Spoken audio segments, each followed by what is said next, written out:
Jangan lupa untuk subscribe YouTube channel Metro TV News dan nyalakan notifikasinya.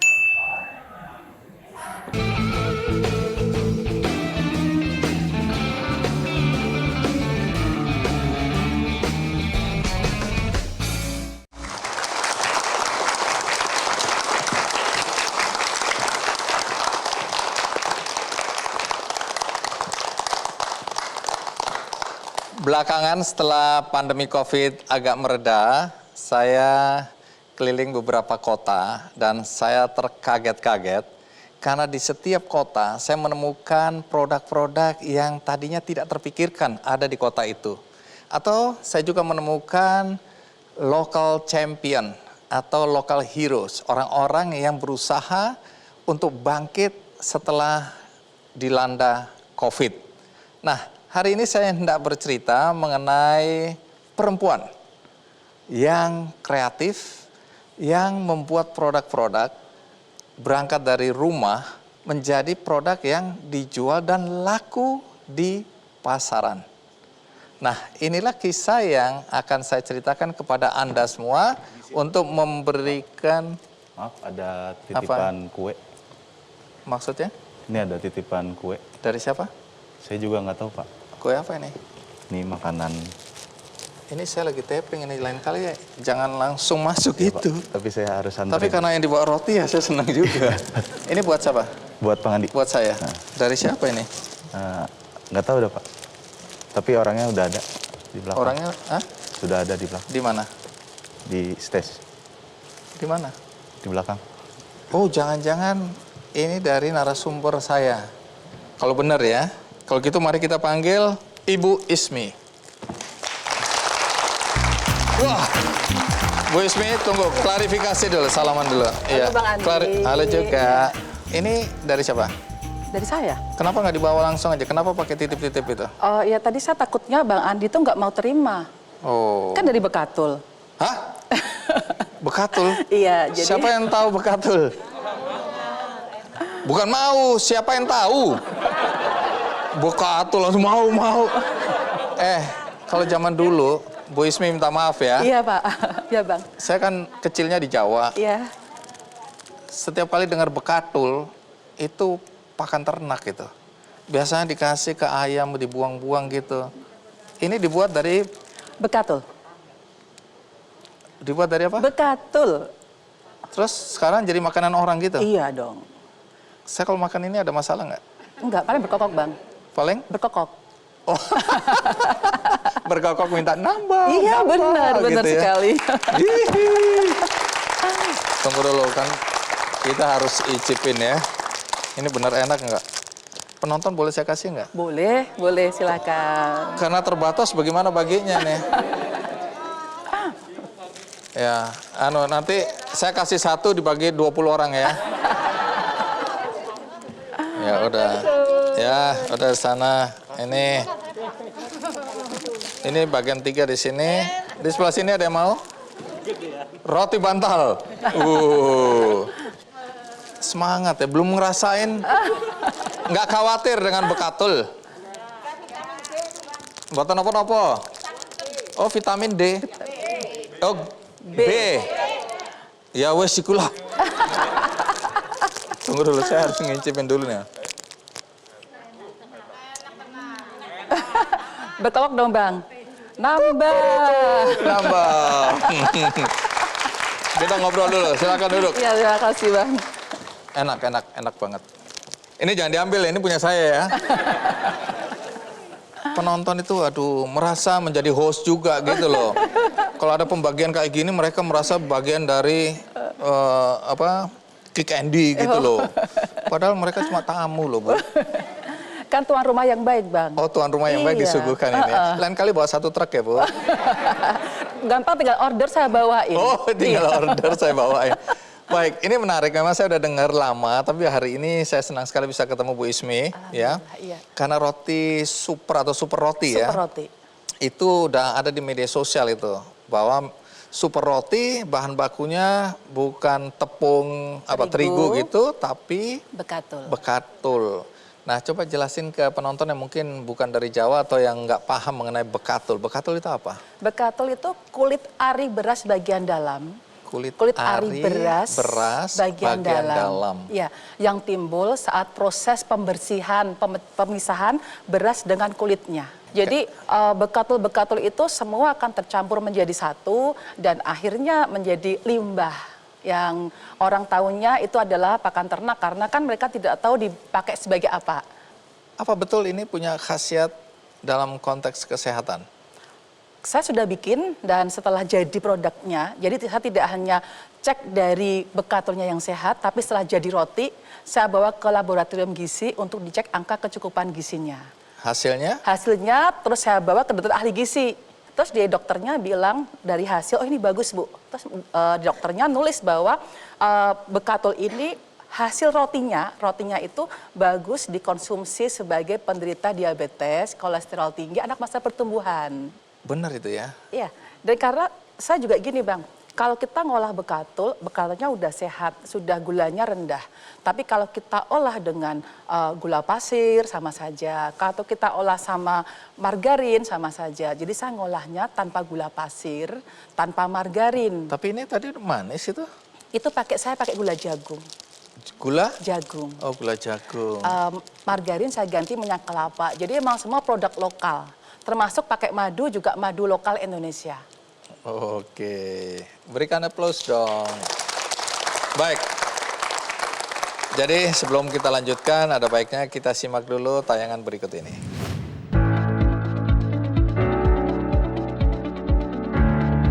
Memulai usaha tidak semudah yang dibayangkan, karena tanpa menciptakan inovasi baru, usaha yang dimiliki akan cepat kandas digerus pesaing.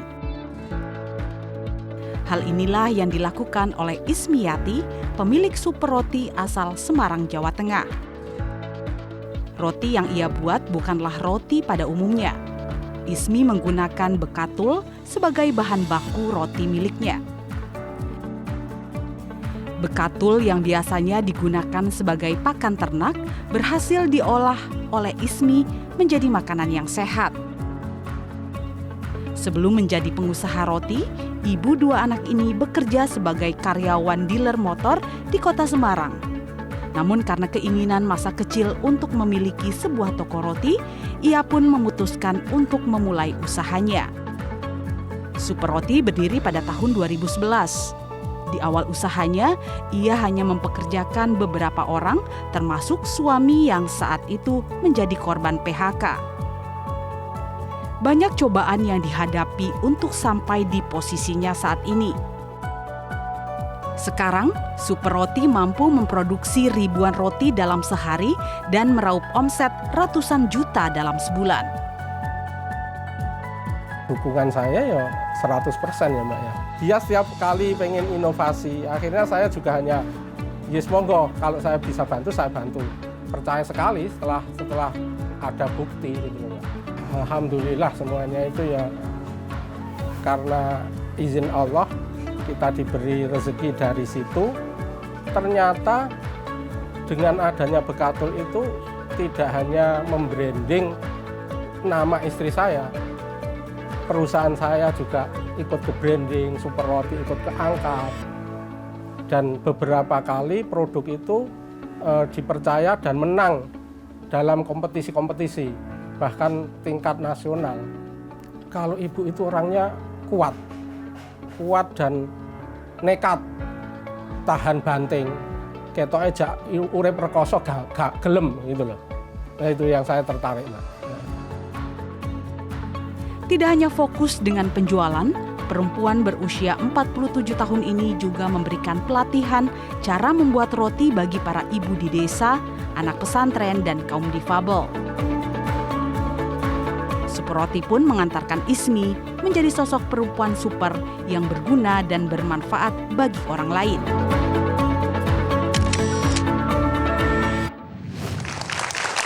Ya, kalau perempuan kuat kan kita ngerti semua. Tapi kalau nekat, kenapa dibilang nekat sama suami? Jadi waktu itu gini Bang, waktu saya mau bikin roti dari bekatul, itu suami saya nentang banget. Suami nggak setuju? Nggak setuju. Kenapa? bikin kalau buat saya cerain aja. Iya. Jangan dong Bang, Oh, saya ikut jangan. siapa nanti? Oh iya, jangan. Jadi waktu itu dia bilang gini, bikin makanan yang orang doyan saja, itu jualnya sulit. Susah. Apalagi jual makanan yang bahannya katanya pakan ayam. Kue engko rekoso Bu gitu. Kamu susah. menderita Iya, itu, katanya kamu itu wong legan golek momongan. Yes. Orang Artinya? wong sibuk tapi cari Pekerjaan kesibukan, tambahan iya, lagi. pekerjaan tambahan. Itu akan sia-sia kata dia gitu. Tapi waktu itu saya bilang gini, kayaknya feeling saya ini beda deh. Saya pokoknya mau nekat. Waktu itu saya bilang, ya maaf ya Mas, jadi untuk ini aku terpaksa nentang dirimu. Wih. Iya, bener. Jadi saya tetap menyisihkan uang tadi untuk beli bahan dan lain-lain untuk trial. Lama itu Bang, sampai 2 bulan. Sampai sempat nangis-nangis juga bener. Didiemin aja, dia cuek. Tapi saat udah jadi... ya. udah jadi produk, udah laku dijual, sering menang kompetisi, dapat hadiah. Sekarang kata dia kalau saya nganggur, kamu nggak bikin produk baru lagi. Ya. Dia tuman. Tuman ya. Tunggu dulu. Idenya dari mana sebenarnya Bekatul? Ini kan nggak lumrah, nggak biasa ya. Raumum ya Bang ya? Nggak umum. Raumum. Iya. Jadi idenya gini, Superati kan berdiri tahun 2011. Ya tadi sudah ceritakan korban PHK suami karena saya dari kecil sudah senang bikin kudapan. Terus waktu itu kita bikin usaha roti, saya masih bekerja. Nah 2013 bisa pindah ke tempat produksi sendiri yang tadi dilihat. Terus 2015 saya udah mulai fase nganggur. Fase nganggur dalam arti udah nggak pegang roti, udah nggak pegang pemasaran, udah nggak pegang pembukuan. Semua udah ada karyawan yang pegang. Terus saya harus mengembangkan pemasaran super roti. Kemana? Waktu itu kan pemikiran kita sebagai UKM, masuk retail modern itu adalah suatu kebanggaan. Prestis lah. Jadi luar biasa kalau bisa masuk. Gitu ya. Saya bikin penawaran-penawaran dan semuanya menolak. Semuanya menolak. Gak ada yang mau. Waktu penawaran fisiknya diperlihatkan. Bukan. Masih roti dari terigu. Masih proposal aja. Udah sabar roti dari terigu. Oh, roti dari terigu. Oh, ini belum Bekatul belum. ini. Jadi itu kan latar belakang saya. Dari situ nolaknya gini, tidak akan bangga makan super roti yang belum terkenal. Konsumen lebih suka makan yang lain karena kamu tidak punya USP. Tidak punya value, unique selling point. Saya waktu itu bingung, apa sih USP, apa sih value, kan gitu ya Bang. Terus malah ada ekstrim bilang, Ibu berdoa saja deh roti yang ini bangkrut, jadi Ibu bisa masuk gitu. Malah ada yang bilang gitu. Aduh, ya Allah, siapa itu? Ada deh, mau disamperin Bang. Kurang, jangan. Udah saya pulang terus saya buka media sosial. Waktu itu ada inkubator bisnis namanya IWPC. Jadi Women Planner Community. Nah, batch 5 saya ikutan. Nah, di situ ternyata kita harus ini sebelum pandemi ini. Sebelum 2015. Oh iya ya. Ya, ternyata kita harus punya value tadi. Apa sih yang membedakan super roti dengan roti yang lain gitu. Nah, oh ternyata yang dimaksud dari bayarnya real tadi seperti ini. Saya baru ngeh gitu. Terus saya mulai ngulik karena basic saya roti. Saya hanya bisa bikin roti, nggak bisa bikin peyek, keripik, nggak bisa. Nah, saya dari basic itu saya olah lagi bahan apa yang bisa saya angkat lokal Semarang. Ini bakat dari kecil ini ya? Iya. Oke, terus? Terus saya searching nih, guru saya Simbah. Simbah siapa? Mbak Google. Oh, Mbak Google. Oke, belajar dari situ. Iya, terus cari tuh apa sih kebutuhan masyarakat, berapa penyakit yang paling banyak di Indonesia, apa yang boleh tidak boleh. Saya ngobrol sama teman saya yang dokter, terus di situ muncullah terbesit bahwa saya akan ngolah Bekatul. Dan setelah itu kan diliput nih sama media. Nah, retail tadi bayarnya yang nolak, itu telepon minta ketemu.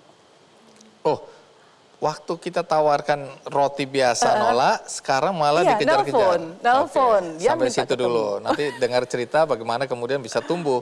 Karena saya dengar sebelum sukses di roti pernah kerja jadi buruh pabrik. Pernah. Nah, nanti ada pemberdayaan, saya lihat juga ada pelatihan-pelatihan dan banyak lagi kegiatannya. Tapi sebelum sampai di situ, kita rehat sejenak, ikuti terus Ki Candy.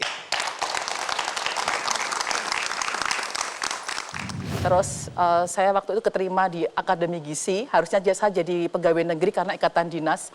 Hanya untuk membayar uang Rp150.000 saja, saya nggak punya duit. Wah, gagal? Gagal. Astaga. Waktu itu saya pada peringkat 4 waktu seleksi.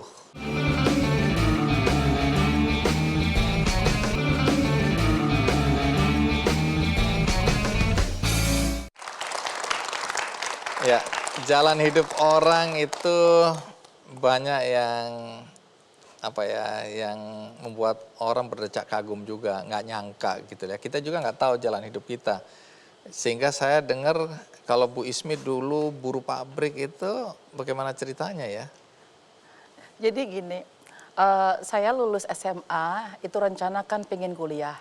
Tapi Allah memang selalu punya rencana tersendiri buat umatnya. SMP bapak saya udah meninggal, jadi SMA karena ibu saya itu jualan buah di pasar dan tidak punya kios, hanya dompleng.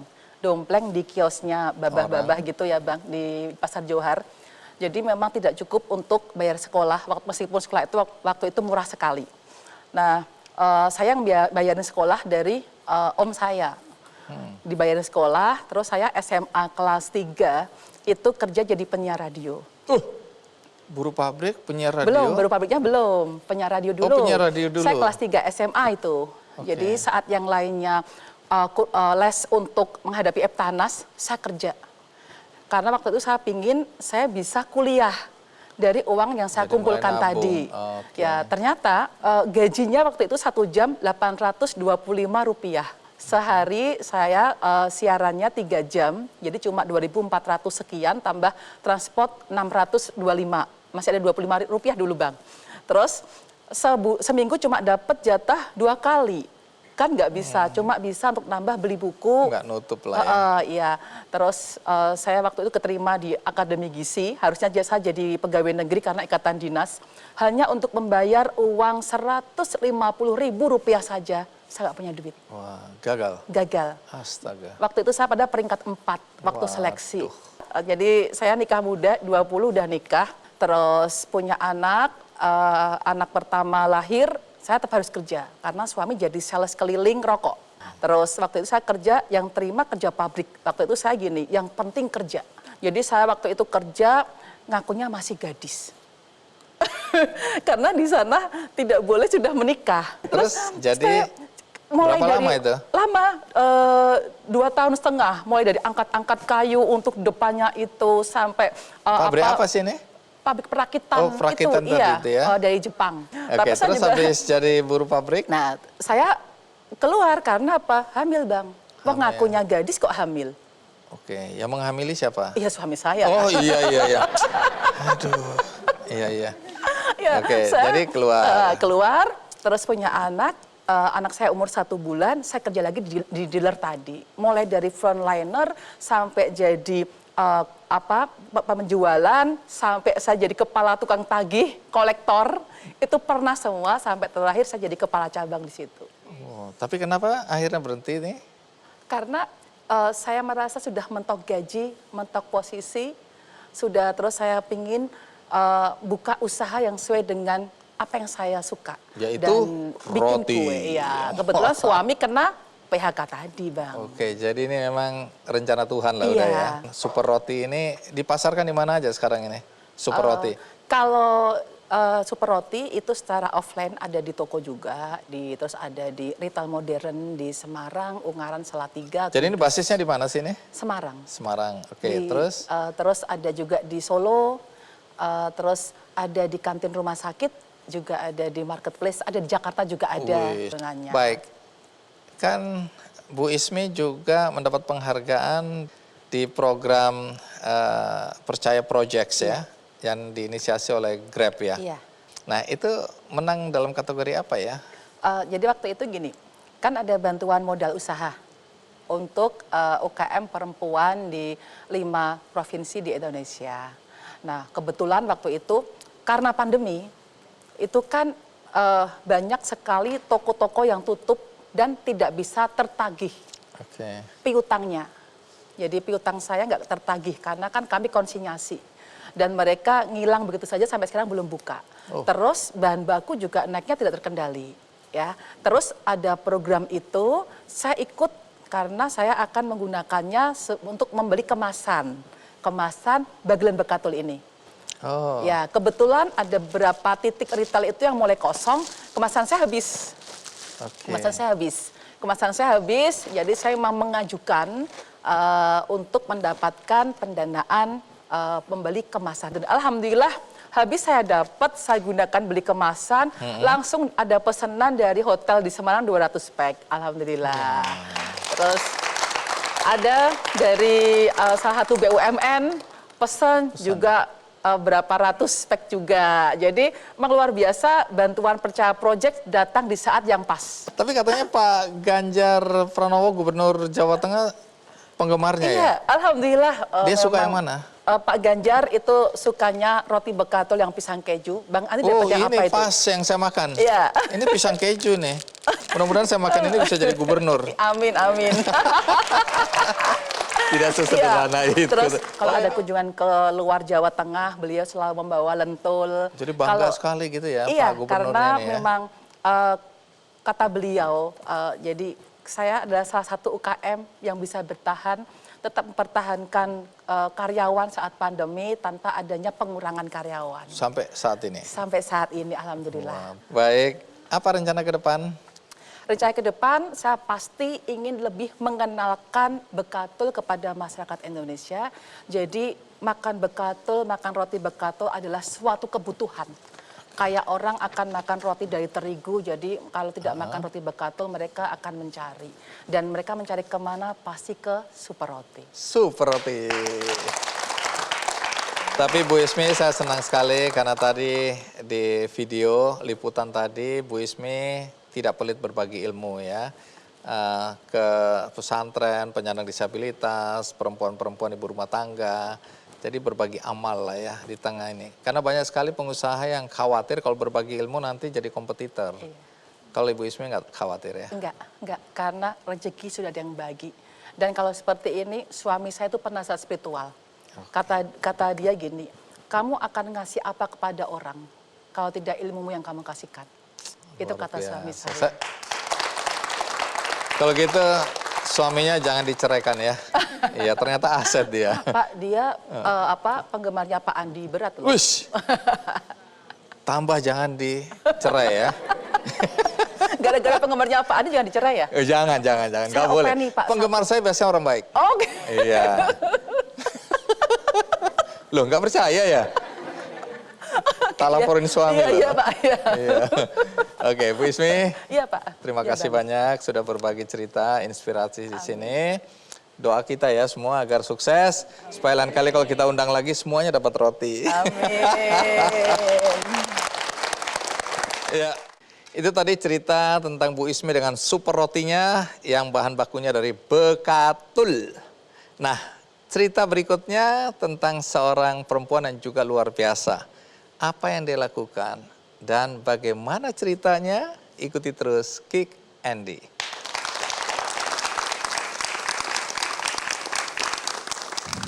Bahan baku gula aren itu lagi sementara sulit. Nah, kami tuh istilahnya trigger mereka. Nih, saya punya duit nih. Nggak sampai 1 pekan terkirim tengah malam. Wah.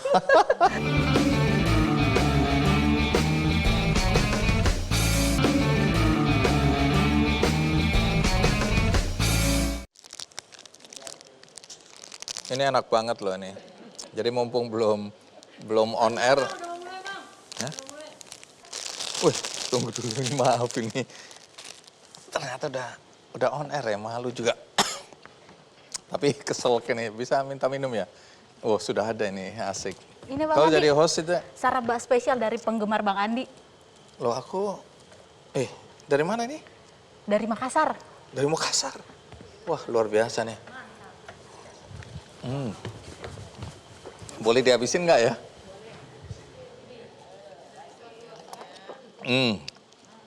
Enak, top.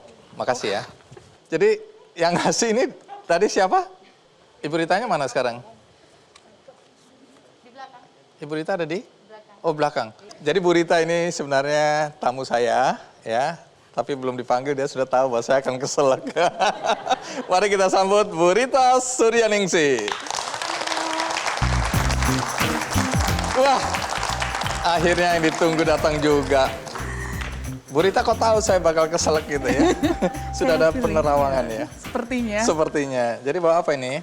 Ini produk saraba instan, Iya. jadi minuman khas dari Makassar, tapi Iya. dalam bentuk instan Oh, saset. instan. Iya. Oke, jadi tinggal diseduh dengan air Tinggal panas. diseduh dengan air panas. Itu rasanya kayak tadi saya incipin tadi? Iya. Enak. Ada jahenya ya? Jahe, gula aren bubuk, terus kita pakai susu nabati dan rempah-rempah. Ada khasiatnya nggak ini? Jahe sudah pasti sudah secara empiris sudah diketahui. Jahe merah ini ya? Jahe merah dan jahe emprit. Jadi kita Jahe emprit. dua paduan antara jahe merah dan jahe emprit. Kalau jahe merah kan rasanya tuh jamu sekali, sedangkan dipadu dengan jahe emprit jadi rasanya lebih apa ya, Netral lah. lebih Jadi- flavor gitu. Oh, karena oke. industri Rasanya lebih atau- rasa. Ya. Loh.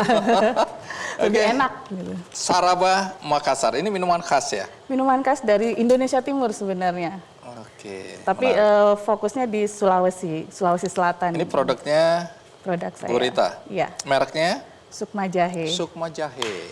Ya, silakan duduk. Terima kasih. Ini Bu. Wah, ini buat saya. Ya, Beruntung sekali saya ya. Makanya jadi host bisa dapat tadi apa? Dapat super roti, Di Depok, dapat Bang. Sukma Jahe. Pokoknya enak jadi host Kikendi ya. Dikasih. Ini harus bayar atau gratis ya? bayar nggak ya? Tagihannya nanti aja ya. Jadi Saraba Makassar. Saraba. Bisa Makassar. cerita sedikit mengenai minuman khas dari Indonesia Timur, khususnya Makassar ya? Khususnya Sulawesi Selatan. Sulawesi Bang. Selatan, Iya. oke.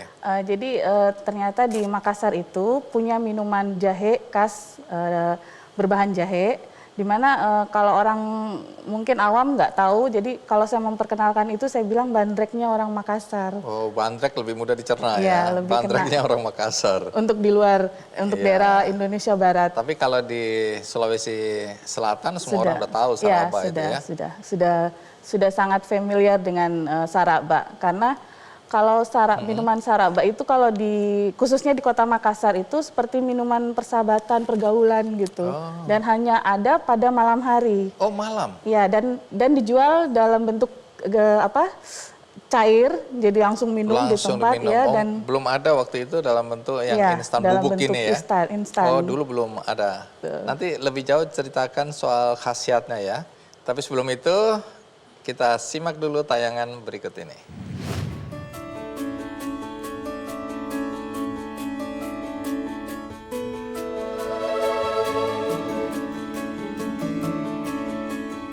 Pandemi COVID akan selalu menjadi tantangan yang tak terelakkan bagi pelaku bisnis di Indonesia, terutama bagi pelaku usaha mikro kecil dan menengah.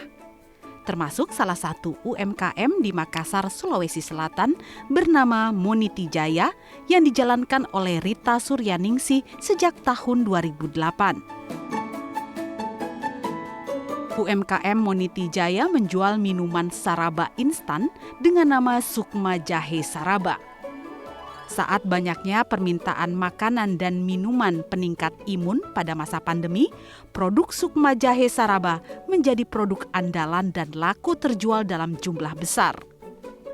Sebelum memberdayakan ibu-ibu rumah tangga di sekitar tempat tinggalnya, Rita kerap menghadapi masalah terhadap karyawan yang tidak konsisten. Namun, pandemi seakan membawa hikmah tersendiri saat dia tidak bisa mencari karyawan seperti dulu. Hingga terbesit dalam pikirannya untuk memberdayakan ibu rumah tangga di sekitarnya yang ternyata merupakan jawaban dari permasalahan yang dihadapinya. Ya, semoga Sukma Jahe bisa berkembang lebih besar lagi sehingga ibu-ibu rumah tangga yang tidak mempunyai pekerjaan bisa bekerja di sini dan dapat menciptakan lapangan pekerjaan untuk para ibu-ibu rumah tangga yang tidak mempunyai pekerjaan di rumah. Karena ini juga memang sangat membantu karena jam kerjanya hanya jam 8 sampai jam 12. Jadi sehingga kami ibu rumah tangga dapat bekerja di rumah, mengurus anak dan suami, kemudian dapat menghasilkan uang juga, membantu perekonomian keluarga. Tidak hanya sebatas produksi, Rita juga membekali diri dan karyawannya dengan ilmu pemasaran digital. Sehingga kini ia pun dapat menjual produk Sukma Jahe Saraba di berbagai e-commerce di Indonesia. Di sisi lain, dalam menjalankan UMKM miliknya, Rita didukung dan dibantu oleh suaminya sendiri. Pada dasarnya, suaminya lah yang mendampingi ia mulai dari proses pengolahan produk hingga bisa dipasarkan seperti sekarang ini. Jadi sebenarnya kami berdua masing-masing punya usaha. Kalau di usaha Ibu Rita, saya ya bawahan Ibu Rita. Tapi kalau di usaha saya, Ibu Rita juga bergabung sebagai bawahan saya. Ya, di Sukma Jahe saya di bagian produksi ya. Jadi saya bertanggung jawab memastikan jalannya produksi mulai dari bahan baku sampai jadi bentuk akhir ya. Kita berharapnya ya suatu saat nanti kalau orang ke Makassar teringat sama Sukma Jahe. Begitupun kalau orang dengar tentang Saraba, ingatnya Sukma Jahe. Nah itu yang kita sedang upayakan bagaimana caranya image itu muncul. Kalau Makassar ingat Sukma Jahe, kalau Saraba ingat Sukma Jahe. Dengan segala usaha dan konsistensi Rita dalam membangun bisnisnya, ia menjadi salah satu penerima penghargaan Sidakarya Provinsi Sulawesi Selatan pada tahun 2020 lalu. Rita berharap kedepannya produk Sukma Jahe Saraba akan semakin dikenal di seluruh Indonesia.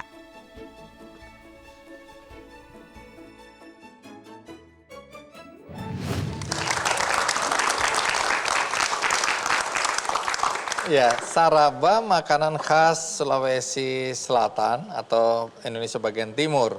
Tapi dulu disajikan dalam bentuk cair ya, jadi diseduh langsung, orang duduk di warung-warung langsung minum begitu. Waktu itu belum ada yang kepikiran untuk membuat bubuknya atau yang instan.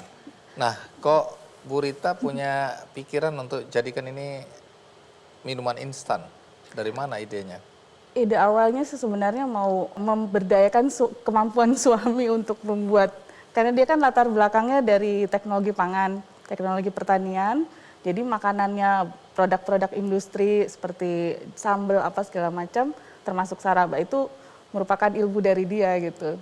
Jadi setelah menikah, terus ada usaha suami, kayaknya bagus nih kita bikin kayak instan juga, karena kalau kita mau minum Saraba itu kita harus di Makassar itu ada namanya Sungai Cerekang, kita harus ke sana dan hanya buka pada malam hari. Repot jadi, lah ya. Repot iya. Jadi kepikiran kenapa ini Saraba kita bisa konsumsi kapan saja, di mana saja dan bisa dibawa kemana saja gitu. Gitu ya udah. Ngomong latar belakang pendidikan Bu Rita ini apa? Saya dari MIPA Biologi. Sarjana. Sarjana MIPA Biologi Unhas. Sedangkan malah S2 ya? Iya, S2-nya lingkungan. S2-nya lingkungan. Iya. Nah, apa kelebihan Saraba buatan Bu Rita ini dibandingkan mungkin Saraba lain yang sudah ada? Kalau sebenarnya kalau produk Saraba itu sebenarnya di Makassar sudah ada beberapa. Cuman dari bahan bakunya itu kami seperti gula aren bubuk, kami itu mengambil dari 2 petani yang jadi mitra kami, di mana kami ajar dulu.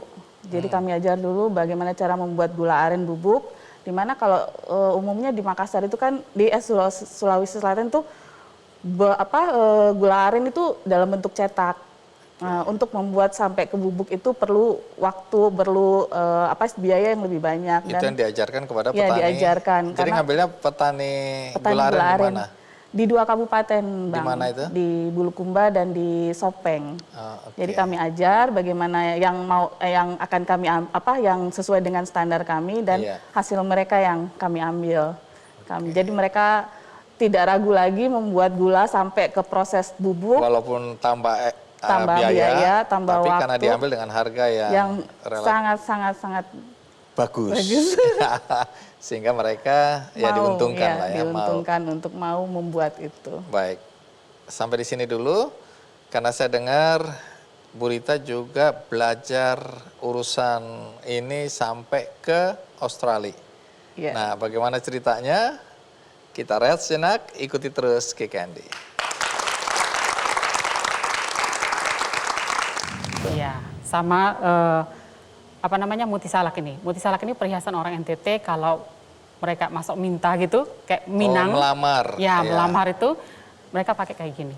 Jadi Ibu sedang melamar saya?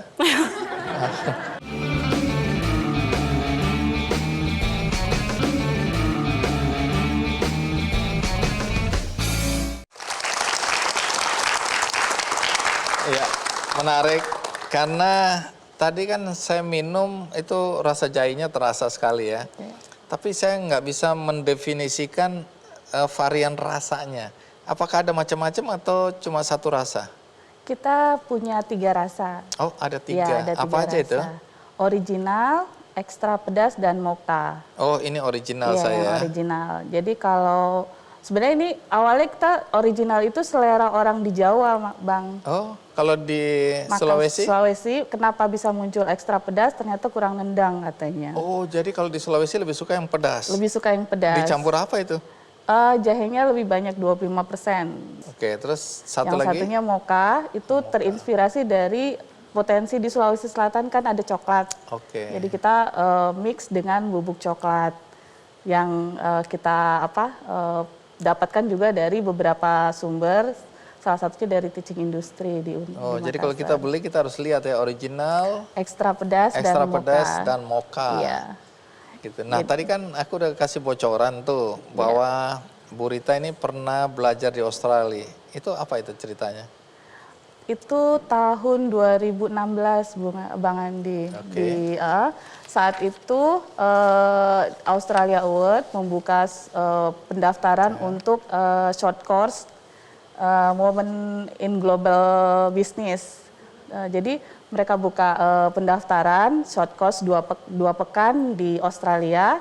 Dan saya nothing tulus sebenarnya, Bang, karena Daftar, ikut, submit terakhir tanggal 24 Juni. diseleksi. Seleksi, saya nggak tahu tuh, Bang, bilang saya lulus. Ternyata pada saat 2 hari terakhir untuk daftar ulang, saya baru ditelepon oleh orang Australia Award. Bu, kenapa belum daftar? Daftar apa? Saya bilang. Iya, daftar ulang, ini Ibu lulus kan, lolos di Australia Award short course-nya. Iya. Dan ternyata alhamdulillah bulan bulan September itu berangkatlah saya ber-25 orang dan dari seluruh Indonesia, dan saya sendiri yang lolos dari Indonesia Timur untuk belajar 2 pekan di Australia. Belajar apa di sana? Bisnis untuk khusus untuk perempuan. Oh, oke. Logat- Secara umum. Secara umum. Jadi mulai dari pengelolaan keuangan sampai ke franchise. Jadi ada manfaatnya dong dengan usaha ini ya. Sangat-sangat. Jadi bisa ada juga channel istilah waktu kemarin itu sampai konsulat yang konsulat Australia yang di Makassar jadi fans berat sama ini. Waduh. Tapi memang enak sih ya, dan anget di badan ya.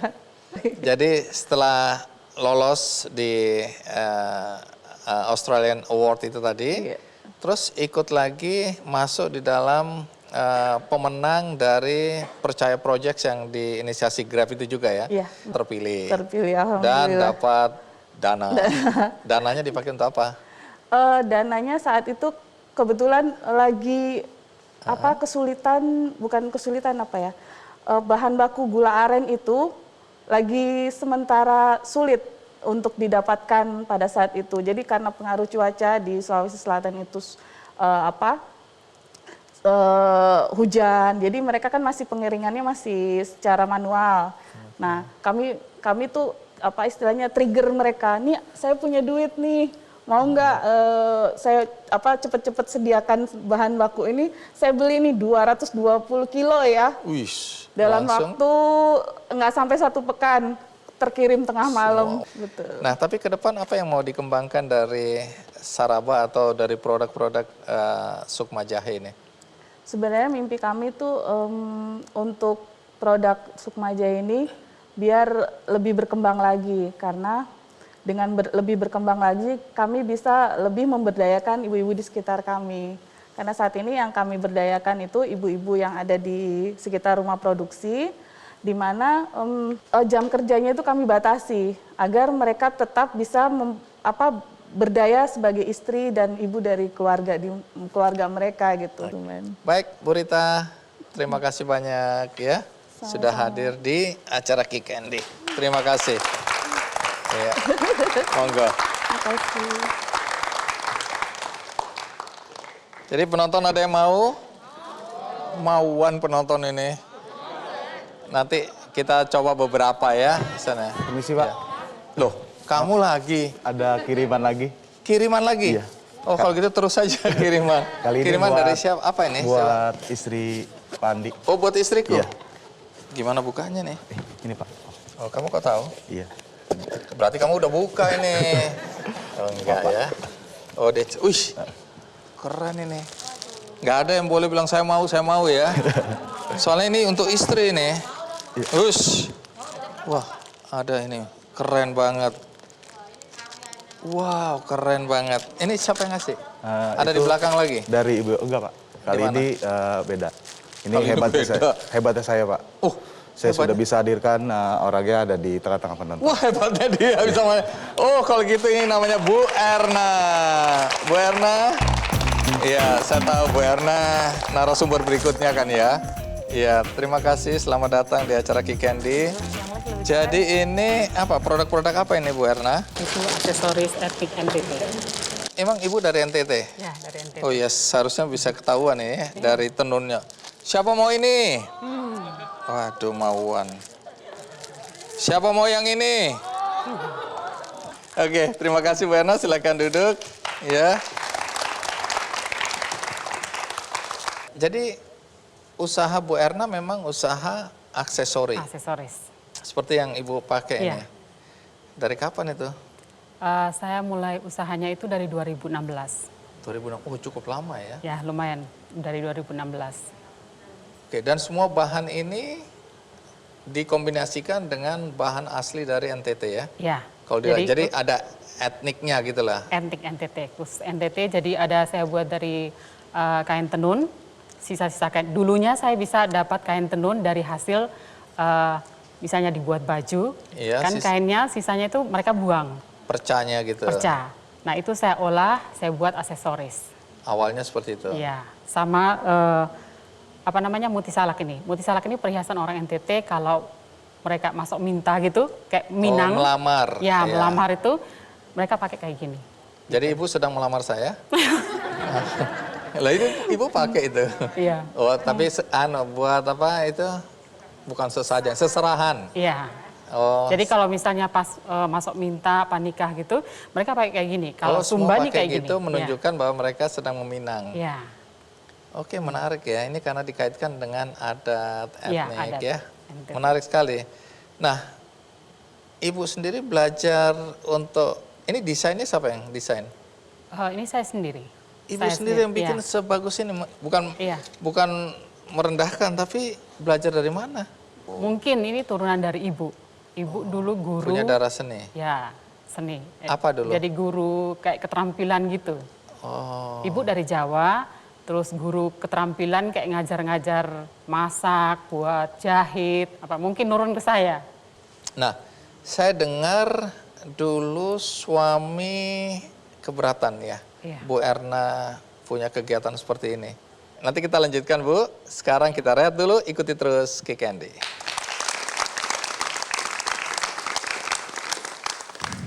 Nah, tapi dalam perjalanan waktu itu lama baru dia percaya. Karena setiap saya membuat itu dia marah.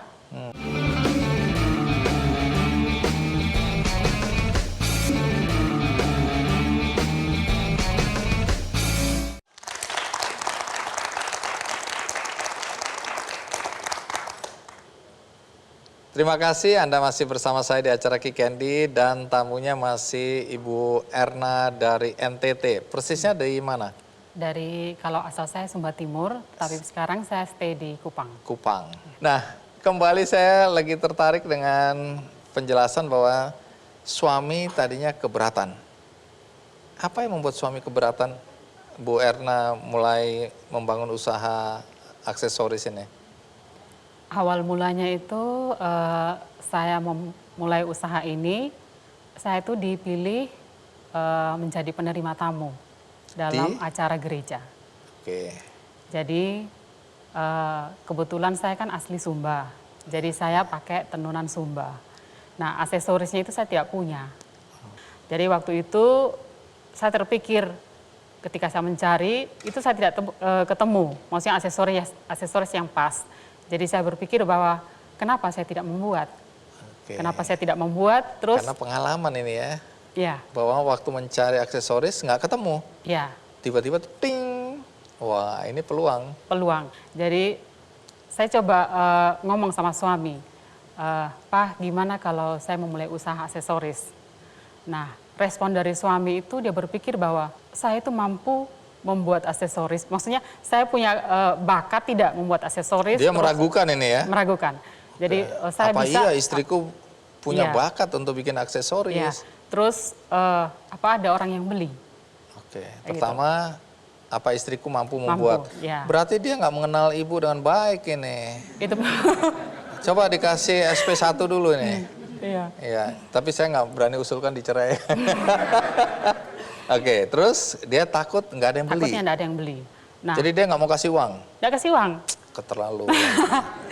Terus kebetulan saya tuh lagi pegang uang belanja. Jadi 2 juta, dari modal 2 juta itu saya ambil tanpa sepengetahuan suami saya. Oh, Itu jadi buatnya diam-diam dan tanpa tahu suami dulu awalnya. tahu, suami tahu, lihat. Nggak tahu di mana duitnya. Saya bilang itu saya pinjam dari saudara. Itu alasan pertama kenapa saya memulai usaha itu, karena saya berpikir bahwa ini kan peluang. Iya. Kenapa enggak? Terus yang kedua, karena suami tidak percaya, saya ingin buktikan kepada dia bahwa saya bisa. Dan saya bisa. Terus yang ketiga itu pesan dari Bapak. Bapak itu Orang tua ini? Ya, orang tua. Iya. Bapak sekandung saya. Iya. Bapak itu di Sumba. Jadi waktu saya sudah menikah 2010, Bapak bilang gini, Bu Erna, Bapak itu tidak menyesal bahwa Bapak udah nyekolahin kamu sampai sarjana. Waktu kamu udah menikah, kamu itu tidak kerja lagi. Bapak berharap bahwa kamu itu bekerja. Apapun pekerjaan kamu, entah menjual kue, entah menjual pokoknya kamu harus bekerja. Harus ada usaha. Ya, jadi Bapak berharap bahwa kamu itu tidak bergantung pada manusia.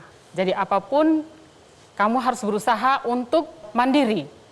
Kamu hanya bergantung kepada Tuhan. Jadi Bapak bilang gini, kalau kamu duluan, maksudnya itu meninggal. Iya. Kalau kamu duluan, itu tidak apa-apa. Nggak ada masalah. Nggak ada Suami masalah. kan bekerja. Ya. Kalau suami Kalau duluan. suami duluan, berarti kamu susah. Jadi Bapak itu pingin bahwa kamu itu mandiri dan tidak bergantung kepada siapa-siapa, tapi bergantung hanya kepada Tuhan. Nah, Nasihatnya. ya nasihat dari Bapak seperti itu, sehingga saya berusaha membuktikan kepada suami bahwa saya mampu, saya bisa dan Laku. ya laku. Dan sampai sekarang itu dia tahu bahwa saya bisa. Nah, tapi dalam perjalanan waktu itu lama, baru dia percaya. Karena setiap saya membuat itu dia marah. Karena orangnya itu kan Buang-buang uang aja, buang-buang waktu. iya, buang-buang waktu. Terus orangnya itu tidak suka yang kotor, tidak suka yang berantakan. Wah, Nah, rumah orang jadi berantakan gara-gara ini. kalau orang aksesoris itu kan tidak bisa yang namanya rapi. Jadi kalau berantakan itu idenya muncul. Jadi kalau rapi itu idenya justru macet. Jadi setiap kerja dia suruh Rapikan. rapikan. Nah, kalau udah rapi mau buka lagi malas. Nah, seperti itu. Jadi Wah, jadi agak konflik lah ya iya. waktu itu ya. Jadi itu saat 2017 saya pameran pertama, ada Expo Gemit di gereja. Itu saya pameran sekitar mungkin 5 hari, 4 hari, 5 hari. Itu saya dapat uang 8 juta dari penjualan aksesoris itu. Apa reaksi suami gimana? Reaksi suami? Akhirnya percaya. Tadinya itu dia tidak mau antar untuk pameran, kan ngangkat barang ke tempat pameran terus balik lagi. Itu tidak mau, tidak mau bantu. Karena dia pikir bahwa kayak sesuatu yang ini orang mau beli apa tidak gitu. Sia-sia, buang-buang waktu Ya, aja. sia-sia gitu. Tapi buat saya harus berusaha. Saya harus buktikan bahwa saya bisa. Baik, Ya. stop sampai di situ Oke. dulu. Karena kita mau lihat apa yang Anda lakukan. Mari kita simak tayangan berikut ini.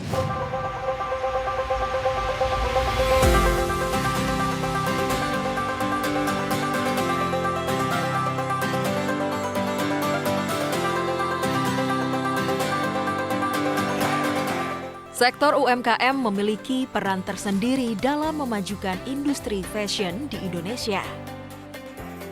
Seperti yang dilakukan oleh Erna Minarni Hunga, pemilik Ena Craft, toko aksesoris khas NTT yang berada di Kupang, Nusa Tenggara Timur. Erna memanfaatkan sisa kain tenun NTT dan muti salak untuk dibuat aksesoris seperti anting, kalung, dan lain sebagainya.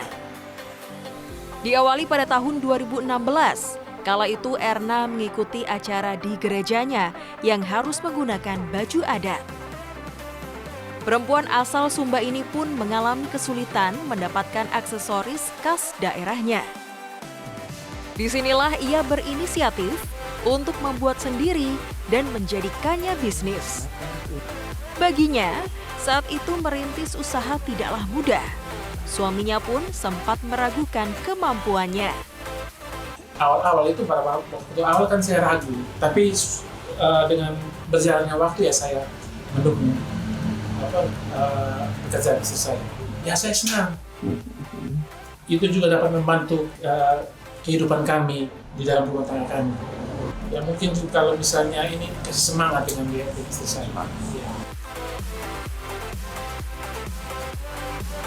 Perempuan berusia 47 tahun ini tak pernah patah arang. Ia memasarkan produknya melalui media sosial.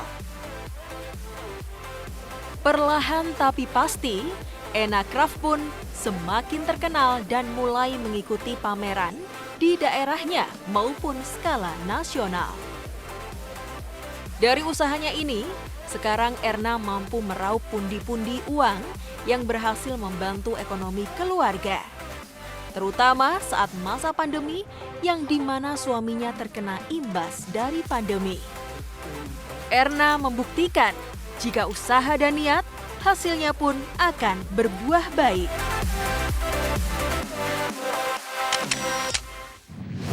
Jadi pembelinya ini dari mana aja sih sekarang ini? Kalau sekarang ini dari Kupang ada, terus kebetulan kakak saya juga punya UMKM dari Salatiga. Jadi dia membantu usaha saya juga untuk promosi di Salatiga. Terus dia punya teman di Belanda. Jadi itu produk-produk saya juga sempat dikirim ke Belanda. Ke Belanda. Ya. Terus kok bisa ikut di Percaya Projects juga ini? Jadi kemarin saya itu diinfokan oleh Ibu Kabit dari DP3A. Jadi saya kemarin tuh saya menjadi pelatih aksesoris di ibu-ibu korban kekerasan. Oh. Jadi saya sempat memberikan mereka pelatihan, kami masuk dalam grup. Terus Ibu Kabitnya itu memberi informasi untuk saya mencoba untuk daftar ke bantuan ini. Saya mencoba memasukkan proposal seperti itu. Dan saya keterima. Dan saya lolos. Ya. Saya ingin tahu dananya dipakai untuk apa itu? Dananya kebetulan saya pakai untuk beli mesin leci, mesin obras sama kain tenun. Oke, jadi salah satunya yang saya pakai ini, saya buat kayak gini. Oh. Obi belt. Jadi manfaatnya besar sekali lah ya. Besar Baik. Kalau ke depan apa mimpi yang ingin diwujudkan? Kebetulan kakak saya ini menyuruh saya untuk membuat sofa set. Sofa set, jadi bantal. Bantal sofa itu dikreasikan sama tenun. Jadi kebetulan kan kemarin saya kan belum punya mesin obras. Jadi pas kakak saya suruh untuk buat sofa sama home decor, pas saya dapat bantuan. Jadi semua terus ini ya. berkat Tuhan itu memang luar biasa pas. Ya. Tentu banyak yang bertanya-tanya apa itu Percaya Projects ya. Kok ada pendanaan ya, inisiasinya dari Grab, kerjasama dengan Benih Baik dan Womanpreneur Community. Itu apa? Terus mungkin ada di antara teman-teman yang hadir di sini, aku juga pengen ikutan, atau yang nonton acara ini aku juga pengen ikutan, apakah masih ada dan bagaimana kriterianya. Nanti saya akan undang teman-teman yang menginisiasi Percaya Project. Terima kasih Bu Erna, kita rehat sejenak, saya akan segera kembali. Ini berangkat dari observasi kita sebenarnya nih, melihat masyarakat Indonesia di masa pandemi kok kelihatannya gigih banget gitu ya. Dan kalau jatuh bangun lagi, usaha terus gitu ya, nggak kenal lelah, nggak kenal menyerah. Yeah. Yang mendasari ternyata adalah modal yang ada dalam diri, modalnya tuh percaya dulu gitu.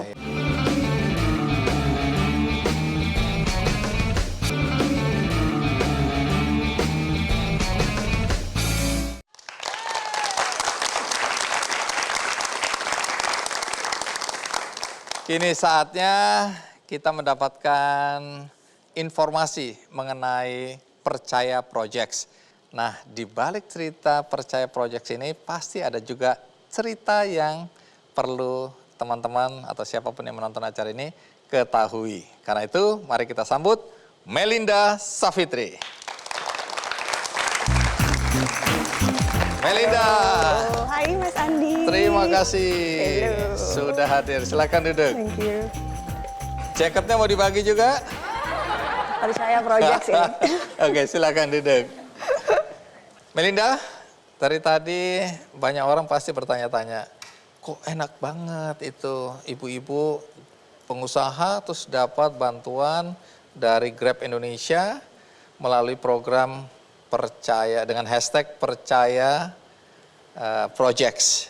Nah, Betul. coba kamu jelasin apa itu Percaya Projects ini? Oke, aku kalau mau jelasin Percaya Projects, mungkin aku jelasin dari lahirnya kampanye Percaya di awal tahun 2022. Iya, kampanye gitu Percaya ya, hashtag Percaya, oke. Hashtag Percaya. Nah, Iya. di awal 2022 kita itu punya satu kampanye, namanya Percaya kampanyenya. Ini berangkat dari observasi kita sebenarnya nih melihat masyarakat Indonesia di masa pandemi maupun di luar pandemi ya, tapi makin kelihatan pada masa pandemi kok kelihatannya gigih banget gitu ya. Dan kalau jatuh bangun lagi, usaha terus gitu ya, nggak kenal lelah, nggak kenal menyerah. Iya. Apa sih yang mendasari itu gitu? Kita coba untuk melihat lebih dalam, yang mendasari ternyata adalah modal yang ada dalam diri, modalnya tuh percaya dulu gitu. Percaya, oke. Nah, dari modal percaya tersebut kita bikin juga program. Mungkin kalau cuma mengenali, menyemangati itu berhenti di situ gitu kan, Iya, takutnya sayang belum sekali, terinspirasi iya. gitu. Jadi kita bikinlah sebuah program namanya Percaya Projects gitu. Nah, inilah program yang kita lakukan dengan cara kerjasama dengan pelaku-pelaku kreatif lokal. Kita bikin beberapa merchandise, beberapa ilustrasi yang akhirnya kita jual kepada masyarakat luas yang ingin ikut partisipasi. Itu nih salah satunya ini ya. Jadi Percaya bekerja sama dengan Danjo Hyoji. Jaketnya ini? Jaketnya ini makanya dipakai Keren nih banget. jaket. Tapi kita juga tidak hanya dengan Danjo, kita kerjasama dengan Gelang Harapan, dengan ilustrator Muklai, dengan Lux Crime kosmetik, juga dengan Stay Hoops. Jadi beberapa pelaku kreatif ini kita kerjasama, kita buat merchandise yang lucu-lucu, kita jual kepada masyarakat. Hasilnya kita donasikan melalui Percaya Projects ini melalui Benih Baik gitu untuk disalurkan kepada salah satunya ibu-ibu yang hebat-hebat dan cantik-cantik tadi gitu. Ya. Tepuk tangan untuk ibu-ibu yang ini sudah ada ya. Perempuan. Ini khusus untuk perempuan ya? Betul, betul. Kenapa ada diskriminasi seperti itu? Iya, inclusivity. Tersinggung kita. Semangatnya semangat inklusivitas, bukan diskriminasi. Oh, Kenapa? oke. Ada dua hal. Jadi Kenapa perempuan? Kenapa perempuan gitu kan ya? Jadi yang pertama perempuan itu kita berangkat dari data dulu nih. Jadi di data Kemenku tahun 2022 kita lihat pelaku usaha kecil dan menengah di Indonesia tuh lebih dari 52% adalah perempuan. Jadi mayoritas ya, itu nomor satu. Nomor dua, fokusnya Grab sendiri itu adalah memang pemberdayaan perempuan. Tapi aku setuju, karena kita lihat usaha-usaha kecil yang dimulai dari perempuan itu prosentase suksesnya lebih tinggi. Laki-laki itu baru untung sedikit udah kemudian foya-foya. Kalau perempuan ditabung untuk mengembangkan usahanya. Jadi Betul. setuju, walaupun Ya. aku Terima kasih sudah setuju, Mas Andi. termarginalkan aku. Tidak, karena Oke. kan 50% masih ya. Jadi memang Masih ada. 50%-nya. Jadi itu alasannya ya? Betul, jadi memang dari mayoritas dan juga dari fokus kita sendiri sih. Itu sih Mas Andi. Ini berlaku untuk pengusaha perempuan di seluruh Indonesia atau terbatas sekarang ini? Sebetulnya berlaku untuk seluruh Indonesia, tapi pada tahap penyaluran saat ini kita fokus ke beberapa kota melalui Benih Baik dan kepada Womanpreneur Society gitu. Jadi memang kita sudah berdiskusi saat ini penyaluran dananya kepada 500 UMKM. Iya, ini memang namanya kerjasama dengan WPC itu sehingga WPC yang melihat petanya ya sekarang ini. Betul. Tapi artinya ada kemungkinan tahun depan akan ada lagi atau setiap kapan? Nah, jadi kita tuh melihat antusiasme tahun ini kan ya. Iya. Jadi antusiasmenya dinilai dari mana sih? Yang pertama, satu merchandise-nya laku gitu ya. Yang kedua, selain merchandise memang ada mekanisme lain, yaitu melalui aplikasi Grab kita bisa memilih nih untuk tidak pakai promo tapi justru malah donasi gitu ya. Tadinya targetnya itu 1 miliar. Cuma ternyata dalam waktu 4 minggu targetnya tuh terlampaui berlipat-lipat gitu. Ternyata yang terkumpul itu sebesar 3,5 miliar. Wow. Jadi udah lewat nih dari target gitu. Jadi kita lihat kayak, oh antusiasmenya tinggi ya. Banyak orang baik juga di sekitar kita. Banyak banget orang baik gitu. Banyak Dan akhirnya orang baik. karena kita lihat antusiasme tinggi, tadi Mas Andi tanya kan mau lanjut apa enggak nih? Iya. Insya Allah lanjut gitu. Jadi mudah-mudahan tahun ini bukan yang terakhir. Jadi berlanjut menuju kampanye selanjutnya gitu sih Mas Andi. Kalau dari Grab Indonesia sendiri harapannya dengan dukungan seperti ini apa?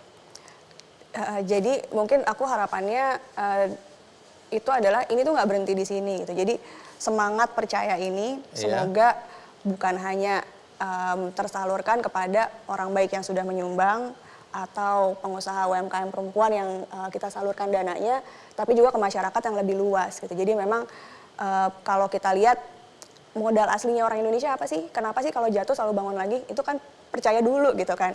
Jadi itu sih harapannya tidak berhenti di sini. Modal percaya ada di diri kita.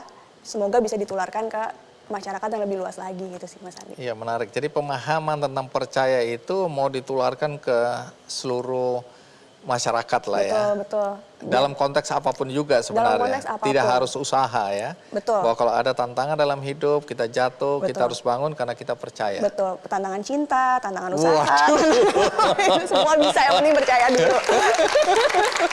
Iya. Betul. Oke, kriterianya apa sih kalau nanti satu hari kalau pas diselenggarakan di kota teman-teman yang UMKM ini, mereka tahu, aku harus mempersiapkan apa untuk mencapai atau memenuhi target atau kriteria yang ditentukan?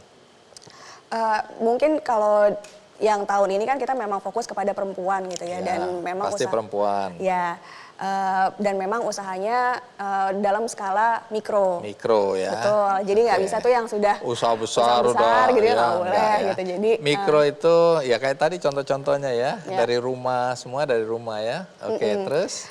Kemudian ya usahanya sendiri mungkin bukan yang bilangnya ya, yang hanya untuk dadakan dan musiman hari ini saja gitu ya. Jadi mudah-mudahan berkelanjutan. Harus berkelanjutan. Jadi itu sih sebenarnya yang kita coba untuk sasar dan semoga nanti ke depannya ada lebih banyak lagi di luar 500 ini sih Mas Andi. Oke, menarik. Nah mungkin Melinda bisa sampaikan sesuatu untuk pengusaha-pengusaha mikro yang selama ini mungkin merasa bahwa mereka itu tidak punya peluang, tidak punya kesempatan untuk tumbuh dan berkembang ya. Ada yang mungkin karena faktor modal, faktor pengetahuan, akses, dan nggak ngerti. Mungkin ada sedikit pemberian semangat dari Melinda untuk ibu-ibu pengusaha mikro. Mungkin kalau dari awal tahun kita kan menjalankan kampanye ini tuh dengan harapan bahwa kita bisa mengidentifikasi siapa ya kira-kira yang bakal sukses gitu ya. Sebenarnya setelah kami menjalankan, justru yang ada di kepala kami itu lebih ke arah sukses itu bukan tujuan, tapi proses yang menuju ke sananya nih. Kira-kira bisa bergunakah bagi diri sendiri, bergunakah bagi keluarga, bergunakah bagi masyarakat gitu. Jadi mungkin saran semangat aku adalah kalau modal percayanya di diri sendiri udah ada, dijalanin dulu. Dan mungkin berangkatnya bukan hanya ujungnya harus sukses, tapi juga perjalanannya sendiri berguna buat siapa gitu sih. Setuju ya. Banyak orang mau sukses tapi tidak melalui proses. Itu nggak bisa ya Melinda ya. Proses ini harus dilalui, justru proses ini adalah nilai tambah yang luar biasa dalam kita mencapai sukses tadi ya. Proses menjadi penting.